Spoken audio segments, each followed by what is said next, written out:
Riyadh की हल्की ठंडी शाम थी। फातिमा ने आईने के सामने खड़े होकर अपने चेहरे पर गुलाब जल के छींटे मारे और फिर हल्की सी फिटकरी घिसकर अपने गले के पास मलने लगी। उसके चेहरे पर एक अजीब सा तनाव था, मानो कुछ छुपा रही हो। कमरे में गुलाब जल की भीनी भीनी खुशबू फैल गई। तभी बाहर गाड़ी रुकने की आवाज आई। फातिमा ने जल्दी से शीशे में खुद को देखा, लंबी गहरी सांस ली और दरवाजे की तरफ बढ़ गई। उसका पति हसन घर लौट आया था। हसन बहुत शांत और गंभीर इंसान था, मगर पिछले कुछ दिनों से उसकी नजरें फातिमा पर कुछ ज्यादा ही टिकी रहती थीं। वह रोज आते ही उसकी खुशबू को महसूस करता और हल्की मुस्कान के साथ कहता, गुलाब जल और फिटकरी, तुम हर दिन इतनी ताजगी से भरी क्यों लगती हो। फातिमा बस मुस्कुरा देती, लेकिन उसकी आंखों में हल्का सा डर झलकता। फातिमा के गुलाब जल और फिटकरी के इस्तेमाल की ये आदत नई नहीं थी। उसकी नानी कहा करती थीं कि गुलाब जल चेहरे की चमक बनाए रखता है और फिटकरी नकारात्मक ऊर्जा को दूर करती है। मगर फातिमा इसे सिर्फ सुंदरता के लिए नहीं, बल्कि किसी और कारण से इस्तेमाल कर रही थी। हर रात जब हसन गहरी नींद में होता, फातिमा अपने गले पर लगी फिटकरी को छूती और हल्की फुसफुसाहट में कुछ पढ़ती। गुलाब जल की खुशबू जैसे पूरे कमरे में फैल जाती और उसके साथ कुछ रहस्यमयी सी हवा बहने लगती। ये सिलसिला महीनों से चल रहा था, लेकिन हसन को कभी कुछ समझ नहीं आया। एक दिन हसन ने अपनी माँ से इस बारे में पूछा। माँ ने हंसते हुए कहा, फातिमा अपनी खूबसूरती बनाए रखने के लिए ऐसा करती होगी। गुलाब जल से त्वचा ताजा रहती है और फिटकरी, वह पसीने की बदबू हटाने के लिए होती है। हसन ने इस बात को मजाक में ले लिया, मगर उसके दिल में शक की हल्की सी लकीर जरूर खिंच गई। शक के बीज बो दिए गए थे। एक रात हसन ने सोने का नाटक किया और ध्यान से देखा कि फातिमा फिर वही रूटीन कर रही थी, गुलाब जल के छींटे और फिटकरी को अपने गले और हाथों पर मलना। तभी उसे अचानक हल्की फुसफुसाहट सुनाई दी।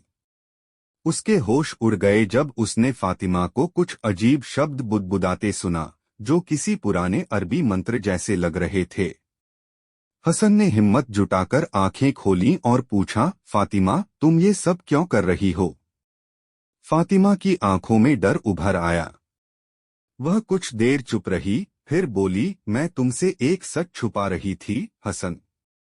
गुलाब जल और फिटकरी सिर्फ सुंदरता के लिए नहीं, बल्कि बुरी नजर से बचने के लिए इस्तेमाल कर रही हूँ। हमारे घर में पिछले कुछ महीनों से अजीब घटनाएं हो रही हैं।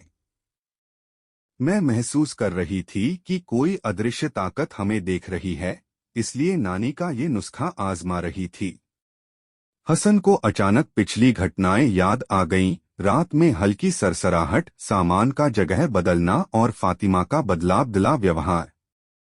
अगले दिन फातिमा ने एक मौलवी को घर बुलाया। उन्होंने बताया कि घर पर किसी की नजर लगी हुई थी और फातिमा इसे दूर करने के लिए गुलाब जल और फिटकरी का इस्तेमाल कर रही थी, क्योंकि ये दोनों चीजें नकारात्मक ऊर्जा को दूर करती हैं और घर में सकारात्मकता लाती हैं। हसन अब सब समझ गया था। उसने फातिमा की आंखों में देखा और कहा, अब से तुम्हें अकेले ये सब करने की जरूरत नहीं, हम साथ में रहेंगे और सब ठीक कर लेंगे। उस दिन के बाद से फातिमा पहले से ज्यादा निश्चिंत और खुश दिखने लगी।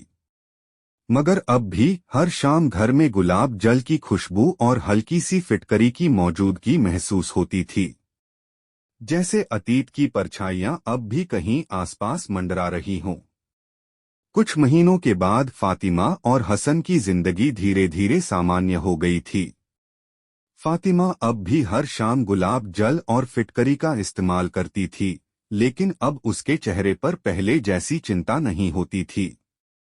घर में शांति थी, लेकिन फातिमा को अंदर ही अंदर लगता था कि कुछ तो ऐसा है जो अब भी उनकी जिंदगी से पूरी तरह नहीं गया। अचानक हुई अनहोनी। एक रात जब हसन देर से घर लौटा तो उसने दरवाजे पर दस्तक दी। फातिमा ने दरवाजा खोला, लेकिन उसकी आंखों में डर था। हसन ने पूछा, क्या हुआ? तुम इतनी घबराई हुई क्यों हो? फातिमा ने धीमी आवाज में कहा, हसन, आज जब मैं किचन में थी तो मुझे ऐसा लगा कि किसी ने मेरे पीछे से मेरा नाम पुकारा। मैं मुड़ी लेकिन वहां कोई नहीं था। हसन ने फातिमा को तसल्ली दी और उसे अपने पास बिठाकर कहा, शायद तुम्हारा वहम होगा। अब सब ठीक है। लेकिन उसके शब्द खुद उसे भी अधूरे लग रहे थे। रात के गहरे सन्नाटे में हसन को लगा कि कोई धीमी आवाज में कुछ बुदबुदा रहा है। उसने ध्यान से सुना, ये वही शब्द थे जो फातिमा रात में फिटकरी लगाते वक्त पढ़ा करती थी। हसन ने तुरंत बिस्तर से उठकर फातिमा को जगाया। क्या तुमने कुछ सुना? हसन ने धीरे से पूछा। फातिमा ने आंखें मलते हुए कहा, नहीं, लेकिन मुझे हमेशा लगता है कि कोई हमें देख रहा है। हसन ने कमरे में चारों तरफ देखा और फिर बोला, कल हम एक बार फिर मौलवी साहब को बुलाएंगे। ये मामला अब भी खत्म नहीं हुआ है। मौलवी का रहस्य उजागर करना। अगले दिन मौलवी साहब घर आए। उन्होंने पूरे घर में कुरान की आयतें पढ़ी और हर कमरे में गुलाब जल छिड़क दिया। जब वे फातिमा के कमरे में पहुंचे तो अचानक उनका चेहरा गंभीर हो गया। उन्होंने अलमारी के ऊपर हाथ फेरा और वहां से एक छोटी सी चिट्ठी निकाली जिस पर अरबी में कुछ लिखा था। ये क्या है? हसन ने घबराते हुए पूछा। मौलवी साहब ने गहरी सांस ली और बोले, यह काला जादू का निशान है। किसी ने इस घर पर नजर लगाई थी।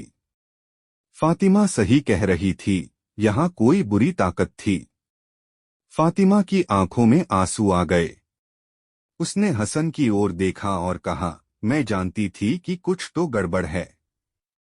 मौलवी साहब ने कहा, लेकिन अब घबराने की जरूरत नहीं। गुलाब जल और फिटकरी की खुशबू इस बुरी ताकत को कमजोर कर रही थी, इसलिए यह ज्यादा कुछ नहीं कर पाई। लेकिन इसे पूरी तरह खत्म करने के लिए हमें कुछ और करना होगा। गुलाब जल और फिटकरी का असली रहस्य। मौलवी साहब ने बताया कि गुलाब जल को पवित्र माना जाता है और इसकी खुशबू नकारात्मक ऊर्जा को दूर करने में सहायक होती है। वहीं फिटकरी को बुरी नजर और टोनों टोटकों को खत्म करने के लिए इस्तेमाल किया जाता है। उन्होंने कहा, फातिमा, तुमने सही किया कि तुमने ये उपाय अपनाए, लेकिन ये ताकतें इतनी आसानी से हार मानने वाली नहीं हैं। उन्होंने हसन और फातिमा को हर रात सोने से पहले घर के हर कोने में गुलाब जल छिड़कने और फिटकरी के पानी से दरवाजे के पास एक छोटी सी रेखा खींचने के लिए कहा। हसन ने पूछा, लेकिन ये सब आखिर कौन कर रहा है? मौलवी साहब ने गंभीर स्वर में कहा, अक्सर घर के ही किसी करीबी के कारण ऐसे हालात बनते हैं। किसी ने जलन या दुश्मनी में ऐसा किया है। आपको अपनी जिंदगी में हर किसी पर भरोसा नहीं करना चाहिए। गुलाब जल और फिटकरी की आखिरी परीक्षा। फातिमा ने मौलवी साहब की बात मानी और रोज रात को घर में फिटकरी का पानी छिड़कने लगी। कुछ दिनों तक सब ठीक रहा, लेकिन एक रात हसन को महसूस हुआ कि कोई छाया उसके कमरे में घूम रही है। उसने हिम्मत जुटाकर बिस्तर से उठकर आवाज दी, कौन है वहां? कोई जवाब नहीं आया, मगर कमरे में गुलाब जल की खुशबू अचानक तेज हो गई और हसन को लगा जैसे किसी ने धीरे से कान में कहा, यह सिर्फ शुरुआत है। हसन ने तुरंत फातिमा को जगाया और दोनों ने कुरान की आयतें पढ़नी शुरू की। तभी एक अजीब सी आवाज आई और अचानक कमरे में रखा गुलाब जल का शीशा फर्श पर गिरकर टूट गया। मौलवी साहब को फिर से बुलाया गया और उन्होंने बताया कि अब बुरी ताकत पूरी तरह बेअसर हो चुकी थी। वो अब कभी वापस नहीं आएगी, मौलवी साहब ने कहा, क्योंकि इस घर में अब पवित्रता और विश्वास की ताकत आ चुकी है। नई शुरुआत। अब हर शाम फातिमा गुलाब जल का इस्तेमाल सिर्फ खुशबू के लिए करती थी और फिटकरी को सिर्फ सफाई के लिए। हसन और फातिमा की जिंदगी फिर से खुशहाल हो गई। लेकिन अब दोनों को पता था कि कभी कभी जो दिखता है उसके पीछे कोई गहरा राज भी हो सकता है। रात को जब फातिमा आईने में खुद को देखती तो गुलाब जल की खुशबू उसे याद दिलाती थी कि कैसे एक छोटी सी चीज ने उसके घर को एक बड़ी मुसीबत से बचाया था।